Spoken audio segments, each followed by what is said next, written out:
महला पहला। लिख लिख पढ़िया ते तां कड़िया, बहु तीरथ भरिया ते तू लगिया। बहु बेकिया दे दुख दिया, सोवे जिया अपना किया।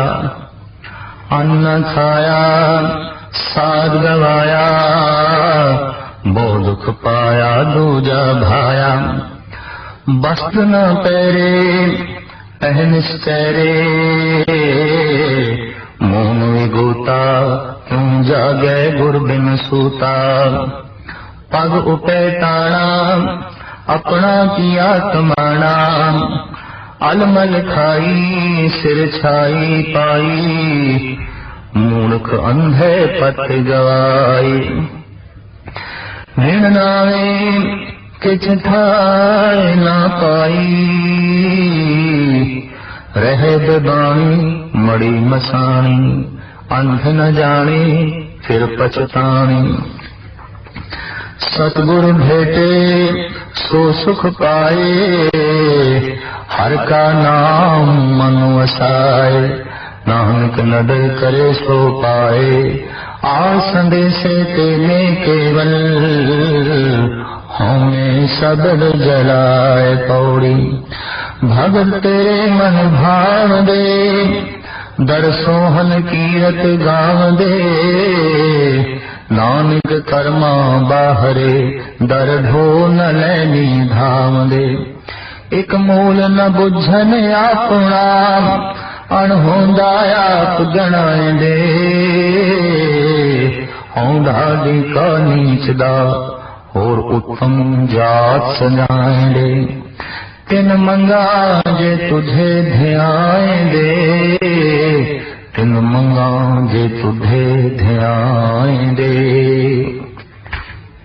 साहिब श्री गुरु नानक देव जी महाराज नामी पौड़ी दे इस दूजे श्लोक विच फरमान करदे ने कि लिख लिख पढ़िया तेता कड़िया।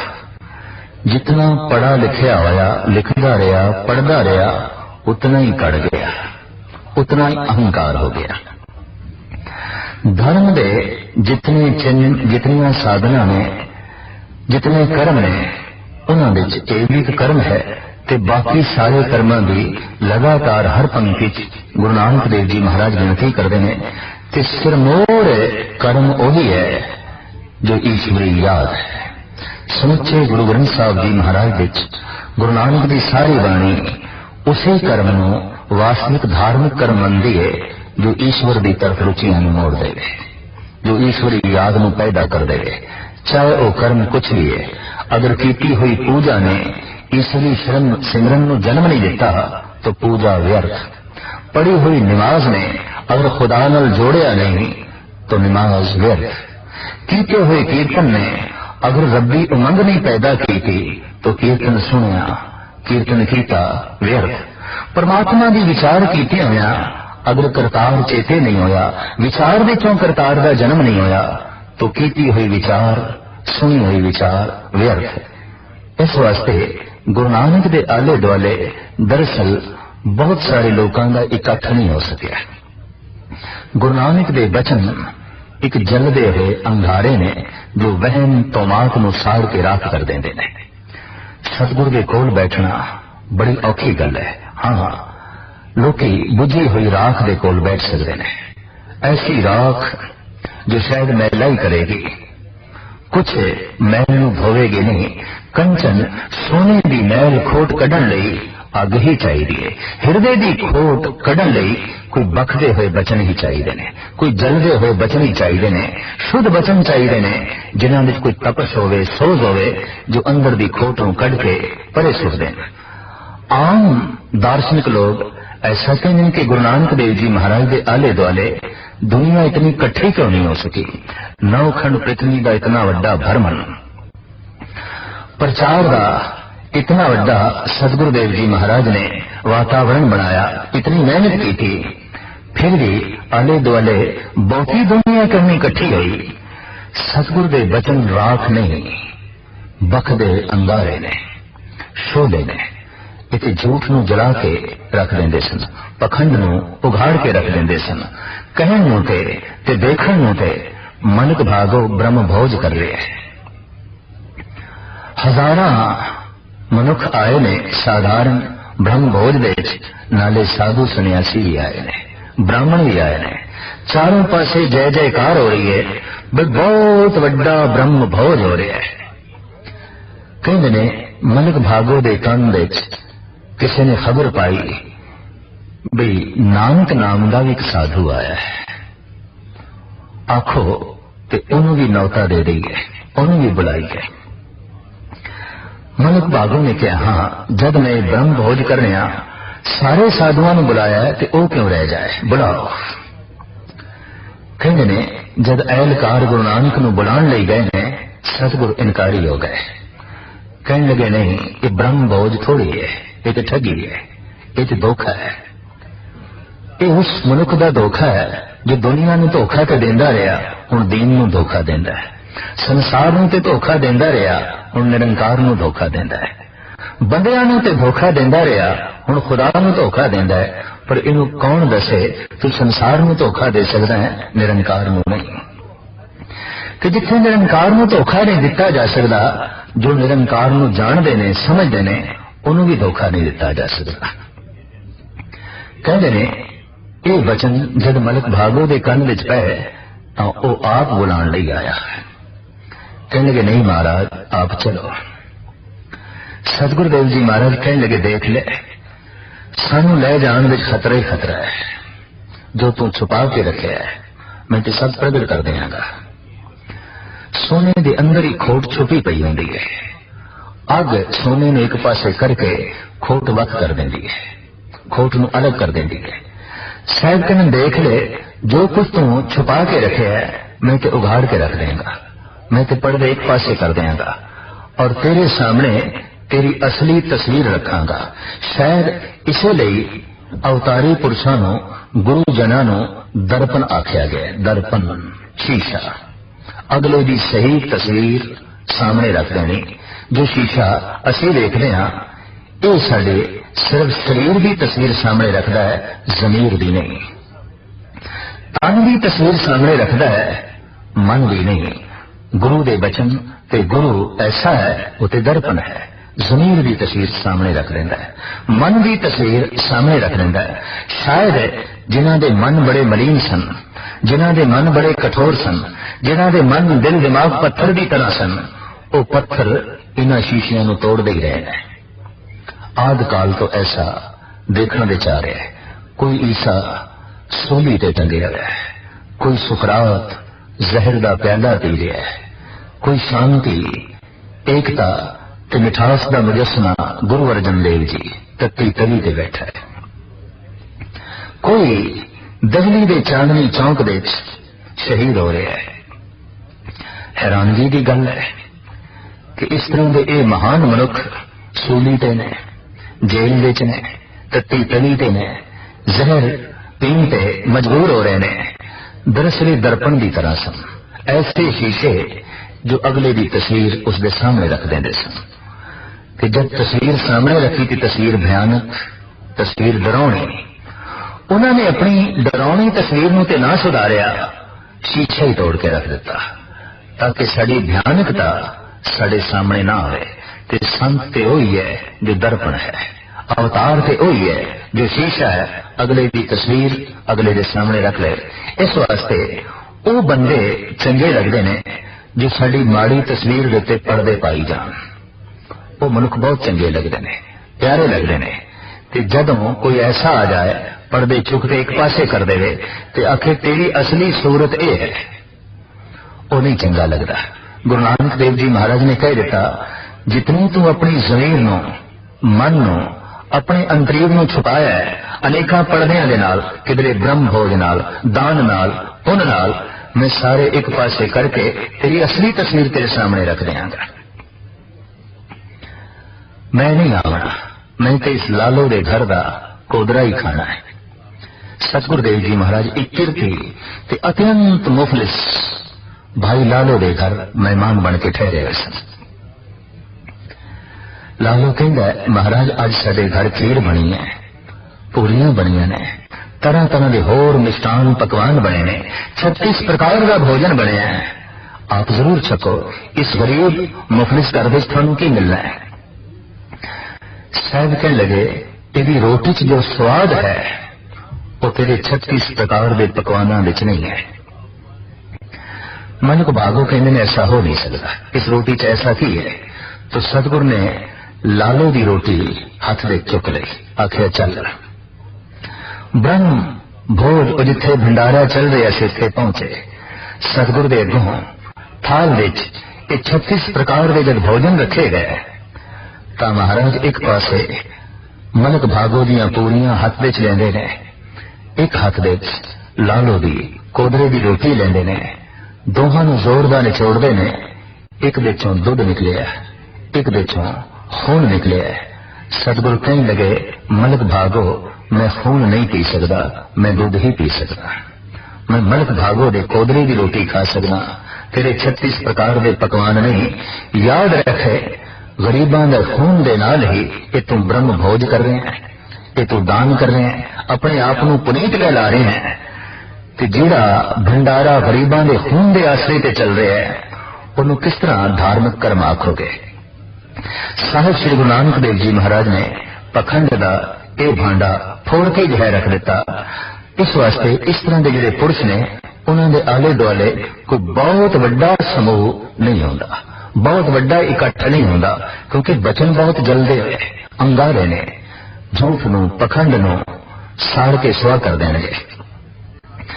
बाबर नूं गुरु नानक देव जी महाराज ने कह दिता कि बाबर नहीं तू ते जाबर है, पाप की जंज ले काबलों धाया, जोरी मंगे दान वे लालो। जिहड़ा बाबर नूं जाबर आखे ते मलक भागो नूं पखंडी आखे, ये ऐसे बचन ने जिन्हां दे सामने टिकना बहुत औखी गल है। इस वास्ते साहिब श्री गुरु नानक देव जी महाराज के आले दुआले कोई बहुत वड्डा इकट्ठ जमा नहीं हो सकिया। हाँ, राख के आले दुआले बहुत वड्डे इकट्ठ देखने को मिलते हैं। क्यों? राख ने कुछ बिगाड़ना नहीं, राख ने कुछ कहना ही नहीं। एक शराबी नूं भी असीस मिल रही है, एक झूठे नूं भी असीस मिल रही है, एक भ्रष्ट नूं, एक अत्यंत नीवे मनुख के सिर से भी हाथ रखा जा रहा है तो उन्होंने भी आख्या जा रहा है जा तू फली बहुत होवे, तेरा मतलब तेरी नीचता फली बहुत होवे, तेरा भ्रष्टपना फली बहुत होवे। इस तरह दियां जगत दे जो असीसां दित्तियां जा रही ने गुरु नानक देव जी महाराज नहीं देंदे सन। इस वास्ते उन्होंने आले दुआले कोई बहुत वड्डा इकट्ठ ना जमा हो सकिया। आपने इस तरह के बचन ने लिख लिख पढ़िया पेठा करिया, बहुत पढ़िया बहुत लिखिया, लेकिन जितना पढ़िया लिखिया है शायद कहीं उतना ही हंकारी हो गए। बहुत अत्यंत ज्ञानी अपने प्यो नूं भी अज्ञानी समझण लग पैंदा है, अपनी मां नूं भी अज्ञानी समझ लैंदा है। क्यों? हंकार इतना वड्डा हो गया, मां छोटी हो गई है, प्यो छोटा हो गया है, हुण गुरु छोटा है, हुण परमात्मा छोटा है, ते जानकारी दे नाल ही ये अहंकार वधदा है। साहिब कहंदे ने बहु तीरथ भविया ते तो लविया। दूजा धार्मिक कर्म बहुती तीर्थां ते भ्रमण करके आया है तां हुण नूं करदा फिरदा भाव थां थां ते प्रगट करी फिरदा है मैं फलाने तीरथ ते होके आया, फलाने तीरथ ते होके आया। पर सवाल ये पैदा होंदे कि तीर्थां ते हो आना उदों सफल है जब तू स्वयं तीरथ बन जाए, तीरथ की तरह बन जाए। तेनू वेख के लोगों को पवित्रता का एहसास होवे, तेनू वेख के लोगों के अंदर प्रभु चिंतन पैदा होवे, तेनू वेख के लोगों के अंदर भी महान होने का भाव पैदा होवे। पर तेनू वेख के अगर ऐसा भाव ना पैदा होवे तो फिर तू की तीर्थां ते होके आया है। साहिब कहने ने तीर्थ जाओ तो हों करते, पंडित पूछो तुम आया राते, सो स्थान बताओ मीता, जाके हर हर कीर्तन मीता। गुरु अर्जन देव जी महाराज कहने हे मित्रो मैनू ते वो जगह दसो जिथे हर वक्त हरि दा चिंतन चल रहे होवे, हरि दी गल चल रही होवे और कुछ भी ना होवे। असली तीर्थ वही है जिथे हर वक्त हरि दा चिंतन चले, हरि दा सिमरन चले। इस वास्ते साहिब कहने की तू तीर्थां ते होके आया है, हंकारी हो गया। थां थां ते प्रगट कर रहे हैं, मैं फलाने तीरथ ते होके आया, फलाने तीरथ ते होके आया, बहु बेख किया देही दुख दिया। तरह तरह का भेख धारण किया, खामाखा देही नूं दुख दिता। कहते ने मनोविज्ञानक जो दूजे नूं दुख देण विच असफल रहे ने, वो फिर अपने आप नूं दुख देंदे ने। जो दूजे नूं भुखा मारन विच असफल रहे ने, वो खुद भुखे मरदे ने। जे दूजे नूं भुखा मारना ते दूजे दे तन नूं कष्ट पहुंचाना पाप है, तो फिर अपने तन नूं कष्ट पहुंचाना भी पाप है। साहिब कहने अनेकों तरह के भेख धारण कीते जिहदे नाल देही नूं दुख दिता। सोवे जिया अपना किया, हे जी हुण अपना कीता ही पा। देही नूं दुख देण दे जिहड़े तू पखंड रचे ने, ते हुण दुख भोग। अन्न ना खाया साध गवाया, परिपूर्ण परमात्मा ने एक रस पाया अन्न विच, जगत दे पदार्थां विच, ते तू दावा कीता मैं नहीं छकना, मैं खाना ही नहीं, मैं अन्न छड़ दिता। भगत कबीर जी का कहना है, अन्न छोड़ करे पाखंड, ना सुहागन ना ओरंड। बहुत कीमती वचन है। अन्ने बिना ना होए सुकाल, तजिए अन्न न मिले गोपाल। जिन्हें अन्न का त्याग कर देता है, उन्होंने किथे गोपाल की प्राप्ति। दरअसल वो तो इतना बड़ा पखंड कर रहा है, ना वो सुहागन है ना वो रंड है। वो तो धार्मिक पेंडे का पांगे ही नहीं है, वो तो धर्म के मार्ग के चलन का राही ही नहीं है। उन्हें तो हकीकत नूं असलियत नूं समझे ही नहीं है। तो साहिब कहन अन्न ना खाया साध गवाया, बहु दुख पाया दूजा भाया। परमात्मा तो बिना होर दूजा ही चंगा लगे। बेख चंगे लगे, वर्त चंगे लगे, तीर्थां दा रटन चंगा लगया, पढ़ना लिखना चंगा लगया, लेकिन रब नहीं चंगा लगे। वो नहीं भाया। पढ़ाई वो सफल हो गई जे परमात्मा भा जाए, तीर्थां दा रटन वो सफल हो गया जे ईश्वर भा जाए, ईश्वर दा प्रेम पैदा हो जाए। तरह तरह दे भेख ते दिता हुआ देही नूं दुख ही सफल हो गया जे ईश्वरी प्रेम पैदा हो गया। ते जे ईश्वरी प्रेम पैदा ही नहीं होया, दूजा ही पाउंदा ही पिया, तो देही नूं जो दुख देता है और जो अन्न नहीं खाता, दरअसल ये ईश्वरी नियम की उल्लंघना की है। और इस तरह के अनेक जिहड़े कर्म किए ने, वो खामाखा शरीर का बोझ बनाया। वस्त्र न पैरे ऐने सकेरे, मोन विभूता क्यों जागे गुरबिन सूता। शायद ने कपड़े नहीं पहनता, नगन फिरदा है, ते नगन होने का भी हंकार। मनुख ऐसा है कि पहले ते लखां करोड़ां जो कोल ने ओदा हंकार, ते जे ओ त्याग देता है ते हुण त्याग दा हंकार। जो सुंदर वस्त्र पहने हुए ने एदा हंकार, ते जे वस्त्र त्याग देते ते हुण त्याग दा हंकार। ये मूल रूप दिख रहा है। जो वस्तु कोल है ओदा हंकार, जो वस्तु त्याग देती है फिर हुण उसदा हंकार।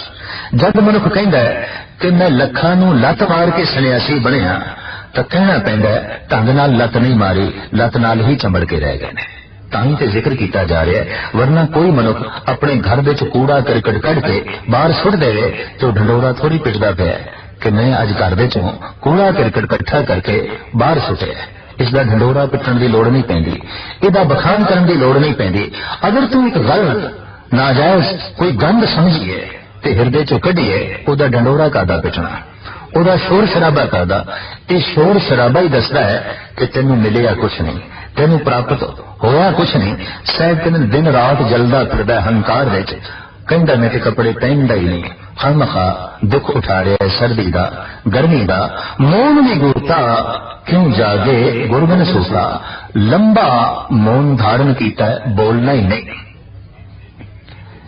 हकीकत है अगर वाकई मौन नाल परमात्मा मिलता तो ईश्वर ने जबान देनी ही नहीं सी। फिर दरख्त सारे ही मौनी ने, जीव तो इन्हां विच भी है, बोलते हो नहीं ने। इन्हां नूं ते प्रभु मिलना ही चाहिए, परमात्मा मिलना ही चाहिए। साहिब कहने ये हुण गुरु दा मत तो बिना, गुरु की शिक्षा तो बिना किवें जागे कि केवल मौन धारण करने नाल प्रभु की प्राप्ति नहीं है, परमात्मा की प्राप्ति नहीं है। जबान नूं तो चुप कर छड़िया, मन अंदर बोलता पिया है। तो मौन का तो मतलब इतना ही सी कि मन खामोश होवे, मन चुप होवे, बाहरों ही जोर है जबान चुप होवे, और जितनी जबान नू चुप करने की कोशिश करी दिए उतना ही मन ज्यादा बोलता है। मोनिया दा मन जितना ज्यादा बोलता है, आम बोलने वाले दा मन इतना ज्यादा नहीं बोलता। ये हकीकत है, ये बहुत बड़े तजर्बे किए गए ने। क्यों कि जबान का सारा बोझ भी मन नू ही करना पैंदा है। इस वास्ते मोनिया के मन विच जितने फुरने चलते ने, इतने आम बोलने वाले दे मन विच फुरने नहीं चलते, क्योंकि शक्ति कुछ बोलदियां निकल गई। मोनी की शक्ति के अंदर बनी रही, इस वास्ते ओदा मन बहुत बोलता है, बहुत बोलता है। शायद कहने गुरु तो बिना ये गल इस मुद्दे में समझ आवे, ये किवें सुचेत होवे कि मौन ते मन दा हुंदा है, तन दा थोड़ी। पग उपे ताना अपना किया कमाना, पैरों दे जुत्ती नहीं पांदा। शायद कहने अपना ही कीटा पावे, दुख सहारेगा, किधरे कंडे लगणगे, किधरे कंकर लगणगे, किधरे जमीन ठंडी है, किधरे जमीन गर्म है। अनमल खाई सिर छाई पाई, झूठा मंग मंग के खादा है। सिर विच सुआ पाई है, सुचे भोजन का त्याग करके, किरत विरत तो बने भोजन का त्याग करके, घर घर विच टुकड़े मंग के जो झूठे परूते उन्हें खाद्या और सिर विच सुआ पाई। इस ढंग नाल जीवन बतीत किया ते आख्या मैं धार्मिक कर्म कर रहा। साहब कहने नहीं, धार्मिक कर्म नहीं करया, वास्तु तू सिर विच सुआ ही पाई है और कुछ नहीं है। मूर्ख अंधे पत गवाई, इस तरह के अज्ञानी ने, इस तरह के मूर ने अपनी इज्जत ही गवा ली। अध्यात्मक शांति प्राप्त ना हुई, देख ही देख रह गया। विण नावे किछ थाए न पाई, नाम तो बिना दरगाह विच थां की प्राप्ति होई ना, टिकाणे की प्राप्ति होई ना। होर किहड़े धार्मिक कर्म करदा रहा, रहे बिबाणी मड़ी मसाणी, मसाणा दे रात कटनी, मसाणा दे ही रहना, बियाबान जंगल दे ही रहना। अंध न जाने फिर पछताने, इस अंधे नू कौन दसे, हकीकत तू जानी नहीं, पछतावा तेरे कोल रहेगा। मसान विच रहने का की मतलब, लेकिन साडे देश विच लोकी इस ढंग की साधना भी करते रहे हैं। मसाना विच बैठ के तरह तरह दी जो है साधना करनिया, जेड़े जेड़े कर्म, जेड़ी जेड़ी साधना प्रभु चिंतन ना पैदा करे, ईश्वरी असूल ते पूरी ना उतरे, समाज के नियम ते पूरी ना उतरे, इंसानियत के नियम ते पूरी ना उतरे, गुरु नानक देव जी महाराज उसनू तलांजलि देंदे गए, उसनू एक पासे रखते गए। नहीं, मनुख है ते मनुखा दे च रह, भेड़ भेड़ां दे च रहिंदी है, बकरियां बकरियां दे च रहिंदे ने, सप सप्पां दे च रहिंदे ने, शेर शेरां दे च रहिंदे ने, ऐ बंदे तू बंदियां दे विच रह। मरगड़ घाट से जाके जंगल विच जाके रहने का की मतलब, जंगल विच जंगली जानवर रहिंदे ने, जानवरां दे नाल रहने वास्ते तू नहीं आया, मनुखा दे नाल रहने वास्ते तू आया। तू समाजिक प्राणी है, इस वास्ते साहिब कहने ने अंध न जाने फिर पछताने, हकीकत में समझिया नहीं, बाद दे सिवाय पछताप दे उसदे पल्ले होर कुछ नहीं पिया। ये सूझ समझ किवें मिले, आप दसते ने सतगुरु भेटे सो सुख पाए, हर का नाम मन वसाए। किधरे सतगुरु की भेंट नसीब हो जाए कि फिर उसके असीस के नाल अपने हिरदे विच प्रभु के नाम नू ओ वसा लवे, तां फिर सुख की प्राप्ति, आनंद की प्राप्ति, नानक नदर करे सो पाए। ईश्वर की फिर उस ते निगाह हो जाती है, बख्शिश हो जाती है, और जो मंगे जो चाहे उसनू प्राप्त होता है। आस अंदेशे तेने केवल हौ में सबब जलाए, वो आशा विच निराश होकर रहिंदा है, अंदेशियां तो मुक्त होकर रहिंदा है, और गुरु शब्द दे जाप नाल अहंकार नू साड़ के सुआ कर देंदा है। भाव धार्मिक कर्म करता रहता है, अहंकार नहीं पैदा होता। ते धार्मिक कर्म केड़ा करता रहता है, हर का नाम मन वसाए, हरि दे नाम नो मन विच वसाना, बस यही धार्मिक कर्म है, बाकी कोई धार्मिक कर्म नहीं। गुरु नानक देव जी महाराज ये ढंडोरा पिट के 9 खंड पृथ्वी नू सुनाते रहे, हर का नाम मन वसाए, बस यही धार्मिक कर्म है और कुछ भी धार्मिक कर्म नहीं। चाहे दीवान विच बंदा रहे, चाहे नंगे पैरी रहे, चाहे नगन रहे, चाहे मंग मंग के खाए, चाहे तन के स्वा मले, कि चाहे दिन रात पढ़दा रहे, पर धार्मिक कर्म ते यही है, हर का नाम मन वसाए, हरि दे नाम नो मन विच वसावे, बस यही धार्मिक कर्म है। और इसके नाल ही प्रभु की जो है प्रसन्नता है, और इसे नाल ही अहंकार का नाश है। 2 श्लोकां नाल जुड़ी हुई है पौड़ी, भगत तेरे मन भाव दे दर सोहन कीरत गावदे।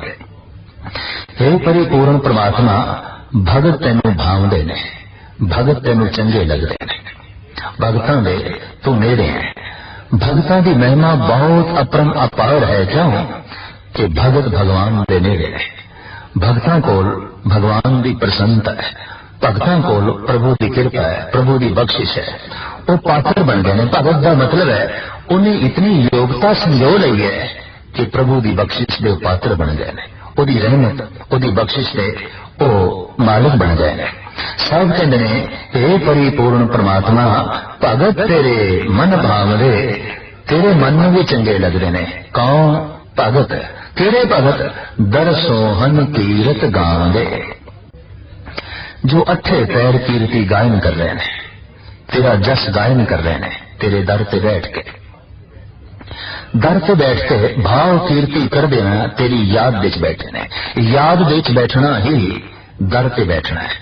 अगर बंदा गुरुद्वारे च बैठा है पर गुरु की याद विच नहीं बैठा तो गुरु के दर पे नहीं बैठा, उत्थे किसी होर थां ते बैठा है। जिथों की याद चल रही है उत्थे बैठा है। मंदिर विच बैठा है, मस्जिद विच बैठा है, नमाज पढ़ रहा है, पर याद संसार दी है तो वह मस्जिद विच नहीं बैठा, बाजार विच बैठा है। गुरु नानक देव जी महाराज ने सुल्तानपुर के नवाब ने साफ कह दिता सी, जबकि सुल्तानपुर के नवाब ने कहा, जब तुसीं कहंदे हो ना कोई हिंदू ना कोई मुसलमान है, सारे अल्लाह ते खुदा दे बंदे ने और सारे मैनू प्यारे ने ते सारी इबादत दे ढंग ठीक ने, बशर्ते उहदे च खुदा दी याद होवे।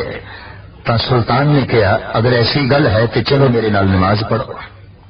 सतगुरु ने कहा, मैनू कोई इतराज नहीं, चलो नमाज पढ़ते हैं। और ये इतिहासक स्थान सुल्तानपुर दे अजे भी बने पे हैं। महाराज सुल्तानपुर दे नवाब दे नाल चले गए,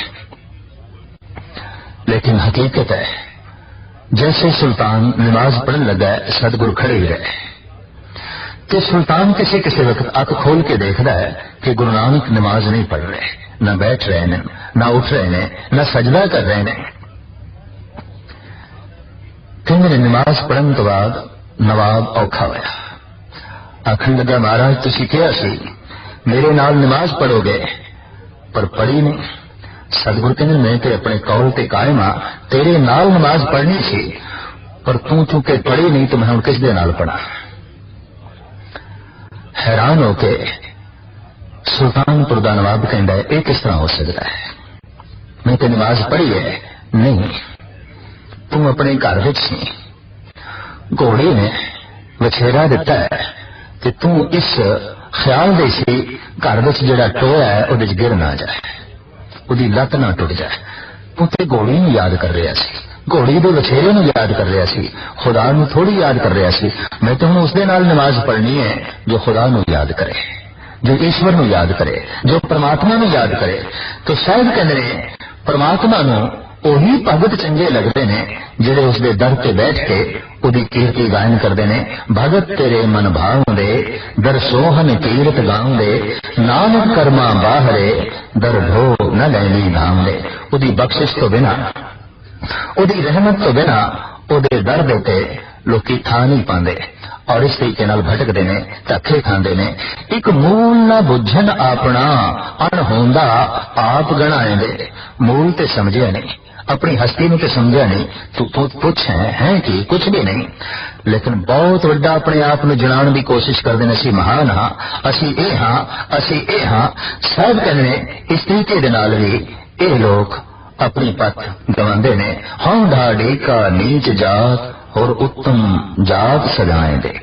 होर ते बड़ियां उचियां उचियां जातां वाले ने, जात अभिमानी ने, उच्ची उच्ची कुल दे ने ते कुल दा अपमान करने वाले ने।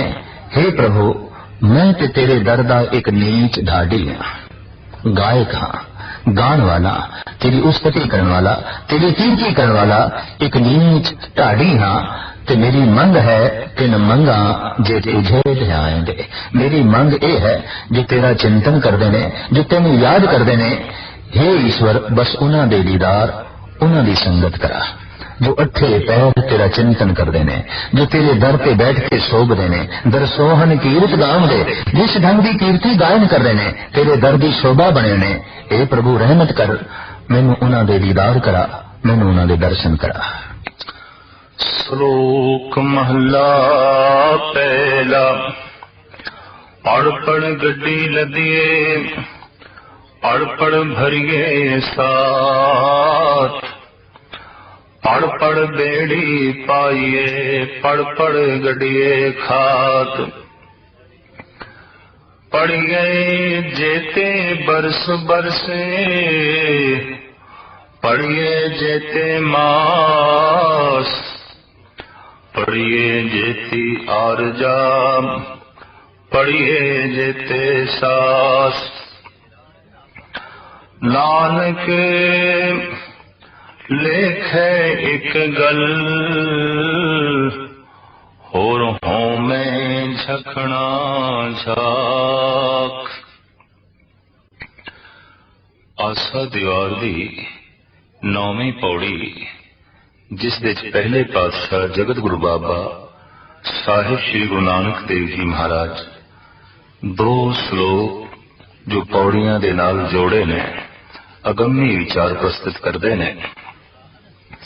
मूल पंक्ति है, नानक लेखे एक गल, होर हों में झखना झाक। धार्मिक दुनिया सारी साधना इबादत दे च गल ते इको ही प्रमाणिक है। एक गल ही खास है, बाकी ते झक मारना है और अहंकार में पट्ठे पाने ने। एक गल की है, एक दी याद, एक दा चिंतन, एक नाल जुड़ना। जेड़ी साधना, जेड़ा कर्म एक नाल जोड़े ना, वो धार्मिक साधना नहीं है। जेड़ी पूजा, जेड़ा पाठ, जेड़े वर्त ने एक तो तोड़न, एक तो दूर ले जान, वो कोई भी धार्मिक साधना नहीं है। गुरु नानक देव जी महाराज की ये पंक्ति बहुत अगम्य दुनिया के राज जगत के सामने रखती है। नानक लेखे एक गल, होर हों में झखना झाक।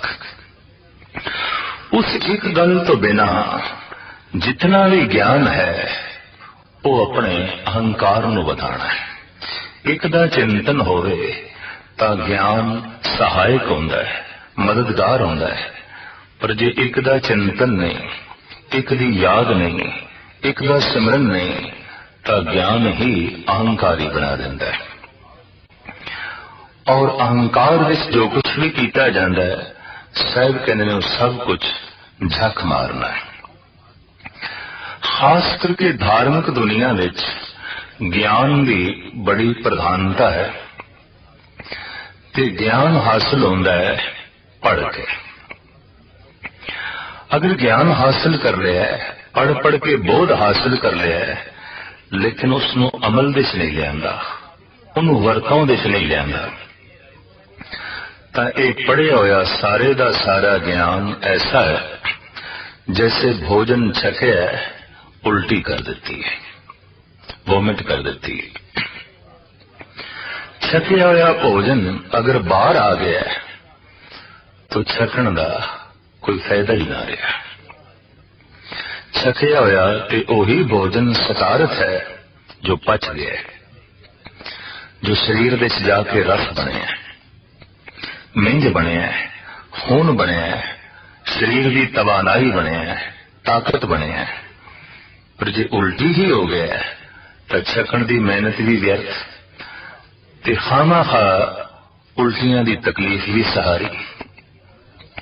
इसी तरीके नाल पढ़ाई ज्ञान अगर अमल दे च लिया जाए तां ते नाम रस बन जाता है, भक्ति रस बन जाता है, रूहानी ताकत बन जाता है, ईश्वरी सरूर बन जाता है।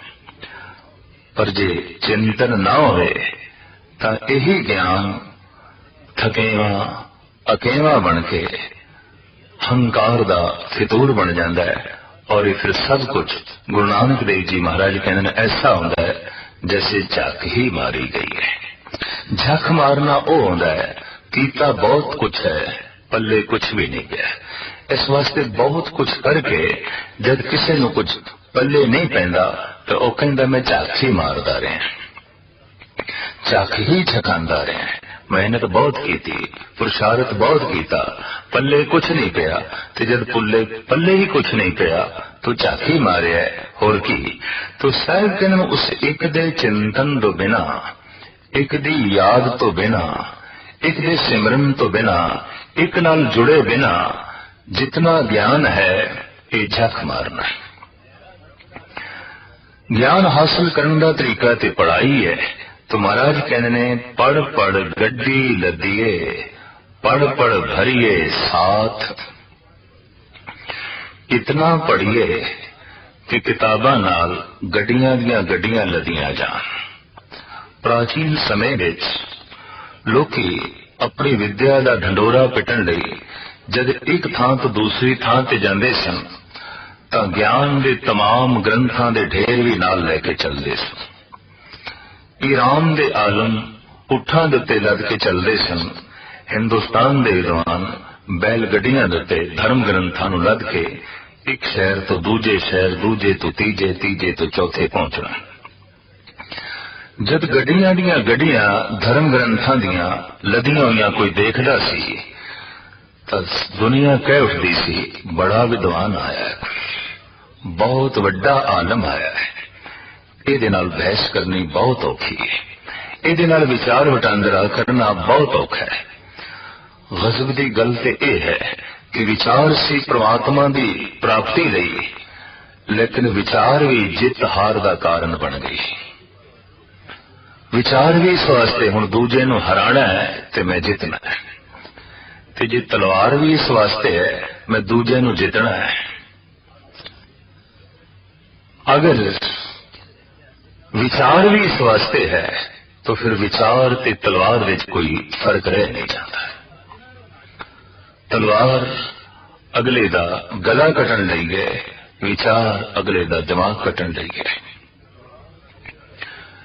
तलवार अगले दा सिर जमीन ते गिराण लई है, विचार अगर अगले दा सिर झुकाण लई बन गई है तो फिर दोवें घातक ने, दोवें हानिकारक ने, दोवें मनुखता दे लई बोझ ने।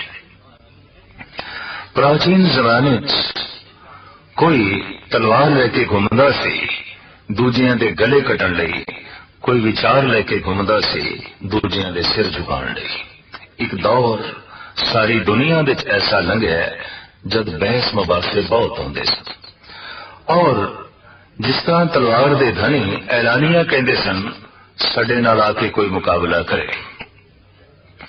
साडे देश विच बकायदा अश्वमेध यज्ञ होंदे सन, घोड़ा छड़ दिता जांदा सी। इहदा यह मतलब होंदा सी हुण जिहड़ा पकड़े वो साडे नाल जंग करे, युद्ध करे। ये घोड़ा छड़ना ऐलाने जंग होंदा सी, पर फर्क सिर्फ इतना सी हुण जिहड़ा पकड़े ओदे नाल जंग होवेगी। जिथों जिथों घोड़ा लंघ जांदा सी ओ धरती उस स्थान दे राजे महाराजे अश्वमेध यज्ञ करन वाले दी ताबिया विच रहिंदे सन। ये अपनी तलवार दा जोर थां थां ते दिखाण दा एक तरीका हुंदा सी, और जद कोई घोड़ा पकड़ लेंदा सी घमसान दा युद्ध हो जांदा सी, गले बेशुमार कट जांदे सन।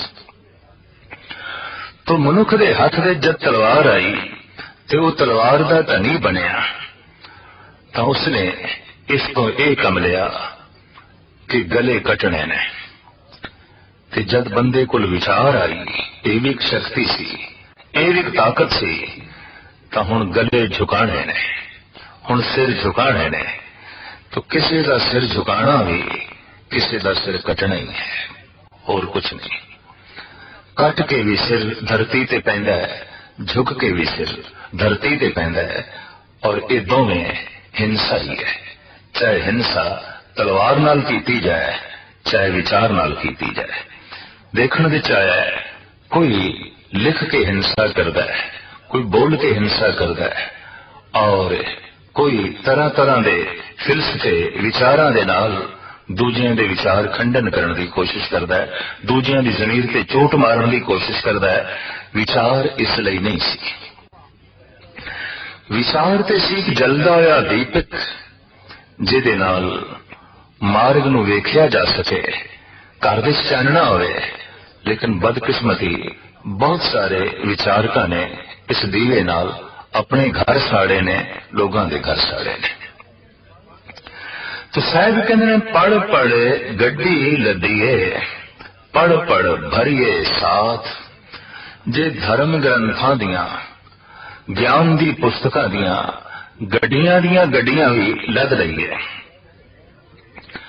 ते चाहे ढेरां दे ढेर इकट्ठे कर लईए, एक एक पंक्ति नाल ये पंक्ति जुड़ेगी। नाम एक लेखे एक गल, होर हों में जकना जाग। गल ते एक ही लेखे च है, बाकी ते झक चकाना है, बाकी ते हंकार नूं पट्ठे पाने ने। डॉक्टर मोहम्मद इकबाल दा एक बड़ा कीमती कौल है। वो कहते ने इलम चंदा के बेशतर फानी, गर अमर दस्तो नेस्त नादान। इलम ते वही है, इलम दा पढ़ना ते तां ही सकारत है कि वो अमल विच आवे। इलम अमल विच नहीं आया तो उस बारे आप कहंदे ने ना मुहक्कक बवद ना दानिशमंद, चार पाए बरोए किताबे चंद। ये ते इंज होया जिवें पशु दी पिठ दे ते किताबां लग दित्तियां ने। अगर इलम अमल विच नहीं आया तो समझो खोते दी पिठ ते किताबां लदियां होईयां ने, उठ दी पिठ दे ते किताबां लदियां होईयां ने। बैल किताबां दा भार ढो रहा है। फर्क ही पैंदा है अगर खोता भार ढोवे या मनुख अपने दिमाग विच उस ज्ञान नूं चुक के ते भार ढोई फिरे। हकीकत ते यह सी कि जिहड़े बैल विचारे पोथियां ढोंदे सन, हकीकत विच इह विचारकां दे दिमाग दे उत्ते इन्हां पोथियां दा बोझ सी ते ढोई फिरदे सन। ज्ञान ते सी जो जन्मां जन्मांतरां दे संस्कारां नूं एक पासे कर देवे ते ज्ञान स्वयं बोझ बन जावे, भार बन जावे। अज दी सदी, अजोकी सदी तां इंज कहना पएगा ज्ञान दे भार तले दब के रह गई है। और ये मनना पएगा कि अजोकी सदी जितनी ज्ञानी है, पहलियां सदियां इतनियां ज्ञानी नहीं सन। अजोकी सदी जितनी अहंकारी है, पहली सदियां इतनियां अहंकारियां नहीं सन। क्योंकि अहंकार लई जानकारी चाहिए, इतनी जानकारी नहीं सी। अज ते व्यापक जानकारी बंदे कोल है। सागर दी जानकारी, पहाड़ां दी जानकारी, दरियावां दी जानकारी, मुल्कां दी जानकारी, मनुखां दी जानकारी, पशु पक्षियां दी जो है जानकारी, सूरज चंद तारे ग्रह नक्षत्रां दी जानकारी, तरह तरह की जानकारी दे अंबार मनुख ने जो है ला दिते ने। और ये सारे दा सारा बंदे दे दिल दिमाग दे बोझ बन के रह गया। क्यों कि जानकारी फितूर बन गई है, जानकारी अहंकार बन गई है, जानकारी बोझ बन गई है। साहिब कहते ने पढ़ पढ़ के धर्म ग्रंथां दियां पोथियां दा अगर गड्डियां दियां गड्डियां लद लईयां जान, ढेरां दे ढेर ला दिते जान, तां भी नाम एक लेखे एक गल, होर हों में झकना झाक। साहब अगे कहते ने पढ़ पढ़ बेड़ी पाईए, पढ़ पढ़ गड्डिए खाद। बेड़ियां दियां बेड़ियां किताबां नाल भर लईयां जान। प्राचीन समय ऐसा भी होंदा सी कि गंगा, जमुना, नर्मदा होर गोदावरी इत्यादि जिथों निकलदियां ने, उत्थों ही पंडित जन बेड़ी विच बैठ के धर्म ग्रंथ लग के ते बेड़ियां दे चल पैंदे सन। रस्ते जो कस्बा आया, शहर आया, रुके, उथे बहस मुबासा कीता, फिर अगे चले। उथे विचार वटांदरा कीता, फिर अगे चले। एक थां तो दूसरी थां ते जाण दा जरिया चूंकि ये दरिया सन, बेड़ियां सन, तो धर्म ग्रंथ भी बेड़ियां नाल भरे हुए। इस तरीके नाल ढेर नाल ही रखते सन। गंगोत्री तो चल के गंगा सागर तक पहुंचना, कलकत्ते तक पहुंचना, रस्ते दे जो शहर ने, जो कस्बे ने, जो पिंड ने, विचार वटांदरा करते जाना। ते गजब दी गल यह आउंदी सी कि विचार दे जिहड़ा हार जांदा सी उसदे सारे धर्म ग्रंथ खोले जांदे सन, ओदियां सारियां किताबां खोलियां जांदियां सन। इस तरीके नाल बेड़ियां दे किताबां दा ढेर लगदा जांदा सी। जो उसने लिखिया हुंदा सी, जो उसने किताबां पढ़िया हुंदियां सन, सब उसदे कोल खोलिया जांदा सी। ज्ञान चर्चा दा मतलब यह सी कि हुण जितना तेरे कोल ज्ञान दा साधन है ये खोलिया जाएगा। दो तलवार दे धनी पुराने सूरमे जद लड़दे सन, राजे महाराजे, जेदी तलवार टुट गई, जेदी तलवार गिर गई, ओदी सल्तनत खो ली जांदी सी, ओदा राजपाट खोलिया जांदा सी। हू बहु यही नियम विचार दी दुनिया दे चलदा रहा। विचार वटांदरा करदियां करदियां जो हार गया ओदे विचार दे ग्रंथ, ओदे विचार दे साधन सारे खोले जांदे सन। इस तरीके नाल भारत देश विच ही नहीं, समुची दुनिया दे सिर्फ तलवार दे नाल ही हिंसा नहीं चलती रही, विचार दे नाल भी बहुत व्यापक रूप दे हिंसा चलती रही है। और हैरानगी की गल है, तलवार सी अपनी रक्षा लई, हिंसा लई नहीं।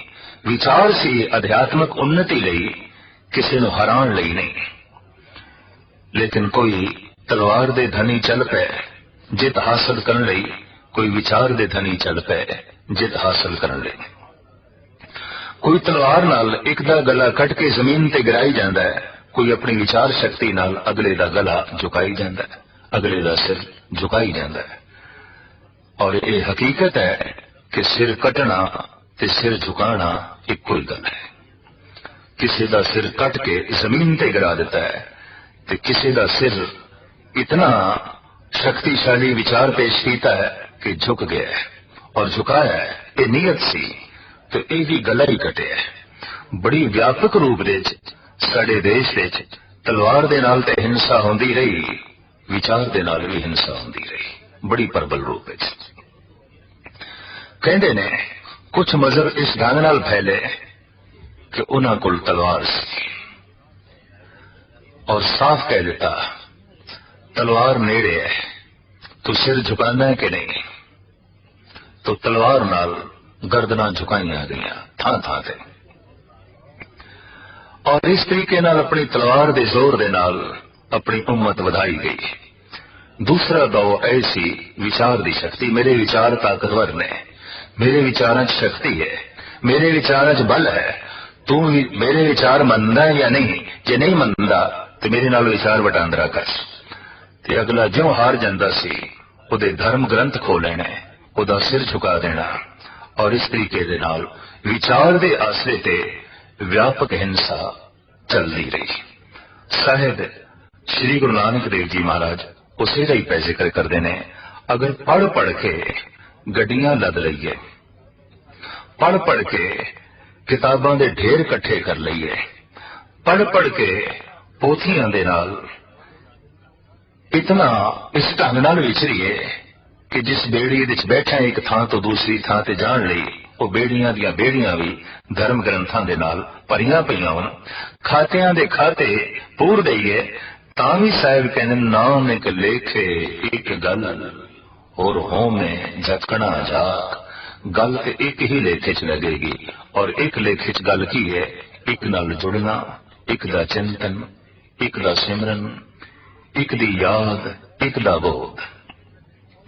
साहब अगे चल के कहते ने पढ़ पढ़ बेड़ी पाइए, पढ़ पढ़ गढ़िए खाद, पढ़िए जेते बरस बरस, पढ़िए जेते मास। ऐसी भी पढ़ाइयां ने और अज भी ने धार्मिक, जिन्हां दे पढ़न लई 35-40 साल की जिंदगी चाहिए। जीवन दा अद्धा समा अगर पढ़न दे विच ही लंघ गया, सिर्फ पढ़न दे विच, तो बाकी जो जीवन बचदा है उन्हों अमल दे लियाण लई बहुत औखियाई इकट्ठी होगी। कारण कि 40 साल दे संस्कार सिर्फ पढ़न दे वो इतना गुबार वधा देणगे, वो इतना फितूर वधा देंगे, वो इतना हंकार वधा देंगे कि उस इलम नो अमल विच लियाना ही कठिन हो जाएगा। इस वास्ते दुनिया भर दे आलमा ने कहा है नाल इलम हासिल करते जाओ, उसे इलम नो उसे वक्त ही अमल विच लियाते जाओ, तां ही सार्थक है। जिहड़ा भोजन छक रहे हैं इस सहजे सहजे उसे समय तो ही हजम होना चाहिए, हजम होना शुरू होना ही चाहिए। अज थकी है भोजन ते 40 साल तो बाद हजम होवे, 40 साल उसका बोझ उठाना ते मौत हो जाएगी, मनुख जी ही नहीं सकेगा। असी देख रहे हैं कि भोजन खादा है, अगर वो पेट के 4 दिन भी पिया रहा है कोई रोग नू पैदा करेगा, मंजे ते लिटा देगा, मनुख का चलना औखा हो जाएगा। 40 साल का ज्ञान और इतना बड़ा गुबार उन्होंने अमल विच लियांदा ही नहीं तो अध्यात्मक मौत ते हो ही जाएगी। इकबाल शायद तद ही कहने निकल जा अकल से आगे के ये नूर, चिरागे राह है मंजिल नहीं है। एक रास्ते की रोशनी है, मंजिले मकसूद नहीं है। भगत कबीर भी कहते हैं कि हृदय कपट मुख ज्ञानी, झूठे कहां बिलोवस पानी। जो ज्ञान अमल विच नहीं आया, कबीर कहते हैं ये पानी दा रिड़कना है, सिर्फ पानी दा रिड़कना। और बंदा पानी दे रिड़का पाई जावे मक्खन ते निकलना ही नहीं, हकीकत है। और ये बहुत बड़ी सच्चाई है। एक शब्द है गुरु ग्रंथ साहब जी महाराज दे जो भगत कबीर ते गुरु अर्जन देव जी महाराज का इकट्ठा ही लिखे हुआ है। कुछ शब्द ऐसे हैं कि भगतां दे गुरुआं दे इकट्ठे ही ने। इस शब्द का सिरलेख है गौड़ी श्री कबीर जी नाल रलाए लिखिया महला पंजवा। एक ऐसा शब्द जो कबीर का उच्चारण किया हुआ है पर नाल कुछ वाक ने गुरु अर्जन देव जी महाराज थे। अखीर दियां 2 पंक्तियां गुरु अर्जन देव जी महाराज दियां ने, सारा शब्द भगत कबीर का है। कबीर कहते ने ऐसो अचरज देखियो कबीर, दद के भोले बिरोले नीर। कबीर कहते मैं दुनिया विच ऐसा एक आश्चर्य देख रहा कि दुनिया दही दे भुलेखे विच पानी रिड़क रही है। दुनिया परमात्मा दे भुलेखे विच बस ज्ञान नूं ही विचार नूं ही परमात्मा समझ के ते विचार इकट्ठे कर दी जाती है। विचारां दा संग्रह, धर्म ग्रंथां दा संग्रह, पोथियां दा संग्रह, और इनू समझ लिया कि परमात्मा की प्राप्ति है, बहुत वड्डे रूप में परमात्मा मिल गया। कबीर कहने नहीं, इतनी जानकारी वध गई, बौद्धक सतल वध गया, लेकिन जिसकी जानकारी है ओते कोल नहीं है, ओदी प्राप्ति ते ना हुई। ऐसो अचरज देखियो कबीर, दद के भोले बिरोले नीर। अगां चल के बहुत कीमती बचन आप कहते हैं, कहो कबीर प्रगट बई खेल, ले ले को चूंगे नित भेड़। अक्सर तो ऐसा होता है कि लेला ही भेड़ नूं चूंगदा है, बच्चा ही मां नूं चूंगदा है, पर मां बच्चे नूं चूंग रही है। इत्थे भेड़ लेले नूं चूंग रही है, जिस लेले कोल अस्थन भी नहीं, दुध भी नहीं, ते चूंग रही है। दरअसल मनुख ने बौद्धिक बल हासिल किया, ज्ञान हासिल किया पढ़ पढ़ के, ते हुण उसे ज्ञान च रस माणन लग पवे, उसी जानकारी दे रस माणन लग पवे भी ये जानकारी मेरी महान है, और उसे दा ही फितूर खड़ा कर देवे, उसे दा ही हंकार खड़ा कर देवे, तो कबीर कहने इत्थे लेले नूं चूंगना है। ये अध्यात्मक रस्ते प्राप्त नहीं होगा। अध्यात्मक रस्ते प्राप्त होवे ओ गुरु अर्जन देव जी महाराज दसते ने राज दे रहस्य दे जिहड़ी गल कबीर ने आखी है उन्होंने खोल देने गुरु अर्जन देव जी महाराज। राम रमत मत प्रगति आए, कहो कबीर गुर सो जी पाए। ऐ कबीर विचार हासिल करके अगर राम दा रमण शुरू कर दिता जाए, जबान नाल उसका जाप भी शुरू कर दिता जाए, उदी याद भी आरंभ दिती जाए, ਤਾਂ ਫਿਰ ਉਹ ਮਤ ਪ੍ਰਗਟ ਹੋ ਜਾਂਦੀ ਹੈ ਕਿ ਬੰਦਾ ਗਿਆਨ ਦੇ ਆਸਰੇ ਪ੍ਰਮਾਤਮਾ ਤੱਕ ਪਹੁੰਚ ਜਾਂਦਾ ਹੈ। ਉਹ ਗਿਆਨ ਸਾਰਥਿਕ ਹੈ, ਉਹ ਗਿਆਨ ਪੜ੍ਹਿਆ ਹੋਇਆ ਲੇਖੇ 'ਚ ਹੈ। ਕਿਉਂ ਕਿ ਇੱਕ ਨਾਲ ਜੁੜ ਗਿਆ। ਤੇ ਜੇ ਇੱਕ ਨਾਲ ਜੁੜਿਆ ਹੀ ਨਹੀਂ, ਇੱਕ ਦਾ ਚਿੰਤਨ ਨਹੀਂ, ਤਾਂ ਸਾਰਾ ਪੜ੍ਹਿਆ ਲਿਖਿਆ ਸਿਵਾਏ ਹਉਮੈ ਦਾ ਹੀ झक मारना है, फितूर नूं जो है इकट्ठा करना है, और कुछ नहीं। पढ़िए जेते बरस बरस, पढ़िए जेते मास, पढ़िए जेती आरजा, पढ़िए जेते सास। जितनी उम्र है, जितने श्वास ने, एक एक श्वास पढ़ाई दे बंदा हासिल करे। ऐसा दौर भी लंघदा है, और कुछ व्यक्ति ऐसे भी होंदे ने जिन्हां दी जिंदगी दा निशाना ही यही होंदा है, इकट्ठा करी जाओ ज्ञान। जैसे कुछ लोभी होंदे ने, उन्हां दा ऐसा ख्याल होंदा है इकट्ठा करी जाओ धन, इकट्ठा करी जाओ धन। शूम लई बिरतियां यही ने, इकट्ठा करी जाओ धन। और दूसरे पासे हंकारी लई ये है, इकट्ठी करी जाओ जानकारी।